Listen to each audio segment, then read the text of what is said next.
in case you're wondering where the hell has he gone, you probably might even have thought that I'd stop recording out of respect for Her Majesty, like Morrisons have turned down the beeps on their tills out of respect. And I'd love that to be true, except it's not.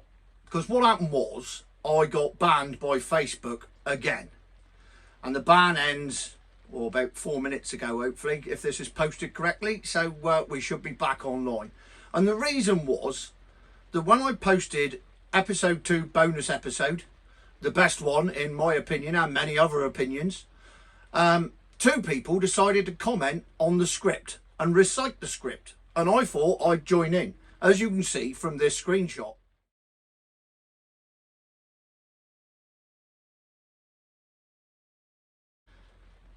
So, Elaine Potter and Sandy Broad, you're responsible for my ban from Facebook because you wrote, "You got a bloke from Devon in your kitchen."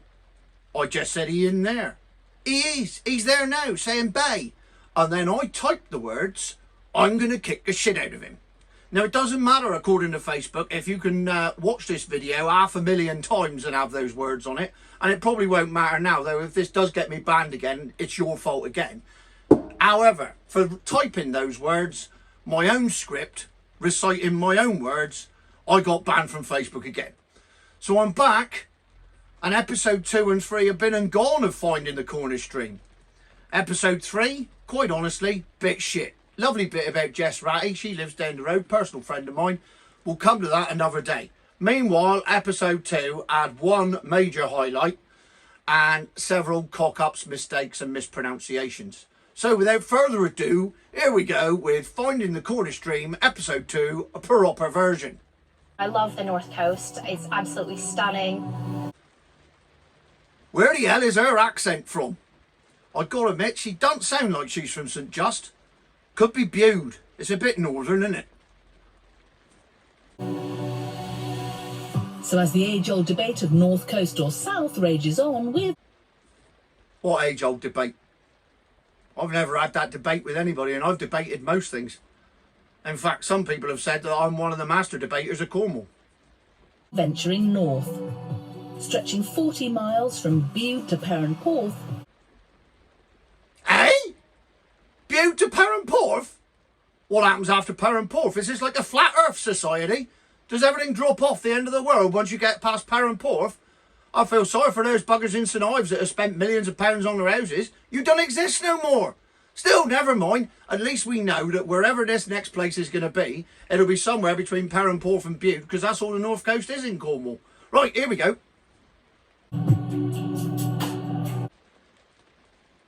And people say don't get teasy about this programme? Ale! That's left of Perranporth if you look at the map, or south or west or whatever you want to call it, but whatever it is, it's on the north coast of Cornwall, and you have just said it doesn't exist. Yet here we are, looking at the place. The next bloody thing. Still, there is one good thing. Houses are cheap in Ale. This should be something a bit unpretentious now. Here we go. This 3-bed detached bungalow with sea views, giving you the best of both worlds. A coastal vibe and close proximity to town. It'll set you back £745,000. £750,000 for a fucking shed! It's like, what the hell? Oh, world's gone mad. Completely mad. Still, never mind.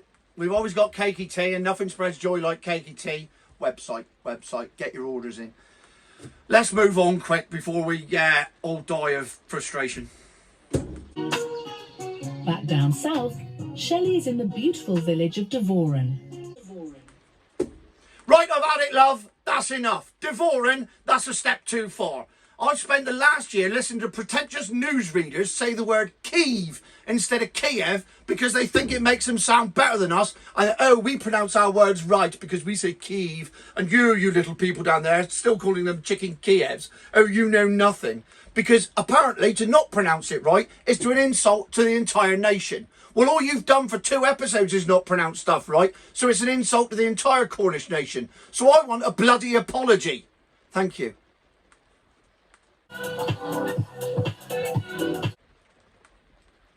Right, here's the score. this is a little bit close to home, and I may have some background knowledge on this subject, but West Carclay's Garden Village, literally, if you walk out the door behind this camera now, turn left and go up the hill about 500 yards, there it is.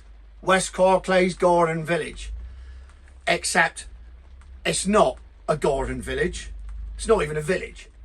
It's an housing estate in a clay pit. And they lakes and lakes. They Mikey dams and they're full of bloody arsenic. But anyway, don't worry about any of that. That's not important because they're selling the Cornish dream here. So I'll tell you what I did. As soon as this was aired, the next day, I took the dogs for a walk up there and had this programme playing in my pocket and then responded to it accordingly. And it was a beautiful day up there, so you can imagine that, you know, I managed to capture everything that the camera crew had captured when they did their own version of this. So, oh bloody hell, I've just noticed I'm wearing the same t-shirt. There you go. That's continuity for you, isn't it? More like bloody luck, but still, continuity it is. I'm wearing the same t-shirt. You won't even notice a difference. It'll be like I've just walked up there right now. God, that was clever, wasn't it?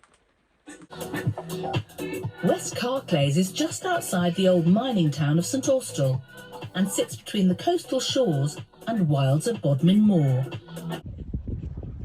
What's that, love? Sits where?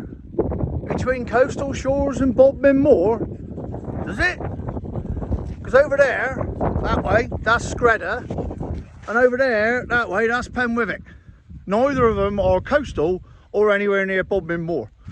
Bodmin Moor is about 15 miles that way, so it sits in between it quite nicely, doesn't it? And the sea's somewhere over there, the other side of that hill, past the fog, and about another 2 miles. So as estate agent bollocks goes, this is right up there with the House Enjoys radiators. Almost £500 million is being poured into the huge 500-acre site, with plans to build 1,500 new homes. The company developing it say it will be the best place to live in the UK. Right, TV is all about angles. I hold the camera up at this angle so you can only see the one, maybe two chins. Hold it down here and I look a bit like Fred Elliott from Coronation Street. So you hold it up here. And in the same way, West Carclay's Garden Village, I can't even say it without laughing, is all about angles. Because the angle that you just seen on the telly, it's not quite the angle that I'm seeing right now, because all I've got to do is that. There you go. That's the real West Carclay's Garden Village over there in the fog. On top of a clay pit. Beautiful. No filter on that one. And no views of the lake either, because if you have a look down there, look, there's a disused clay pit. That's a lake. It's quite stunning because the sun sets on the other side of the lake. It's a really, really beautiful part of the site. They are going to have amazing views, aren't they, from up there? I can't argue with him there. I'm looking due west at the West Carclay's Garden Village. So that's exactly where the sun sets, right over there. Don't see me finger pointing? The sun sets right over there. Look. So right behind the lake. Look at this lake. What a beautiful thing that is. Reminds me of Lake Como in Italy or Lake Windermere in Scotland. And looks nothing at all like a hole they've dug in the ground that's got some wastewater in it. No, no, no, no, no. That's just your imagination. This is West Carclay's Garden Village. Carclays' developers say all homes come with inset solar panels and clever heating and filtering systems that result in entirely electric homes with better air quality for everyone. Thank God they're all electric homes so that we get better air quality up here. Otherwise, the place would be covered in fog. Oh, right, yeah, but I'm sure, you know, it would have been a lot worse if it weren't for these electric houses in this beautiful garden village. Oh shit, me dog's in the wrong side. Mate, come on, good girl. Right, I don't want her trespassing on the beautiful garden village. I like to keep within the law. It's so peaceful. That's beautiful, and I love the wind turbine in the background because it just references sustainability that we've got in the project and what Cornwall needs as well. And here's the view of the lake. And I love the wind turbine in the background there that references sustainability and is what we're all about. Except it's foggy and you can't see shit up here. You can't even see the top of the pyramid, which is up there somewhere. Look, you can't even see it. Yeah, this is your lakeside view. Cracking, innit? Tosser. The first phase of the development is almost complete. I can confirm the first phase of the development is almost complete. Again, TV's all about angles. See it? I told you it's almost complete. They just got a little bit of landscaping to do, it'll be fine. I mean, what could be finer than paddleboarding across a disused, filled in clay pit as the mist rolls in from the sea, as it does every day of the year up here. And the birds sit quietly in the water. What a beautiful, tranquil place this is, isn't it? Hang on a minute, I just turned camera around. Oh, it's not. Yeah, it's not quite the same. If that's what you call finding the Cornish dream, quite frankly, it can stay lost. Cheers!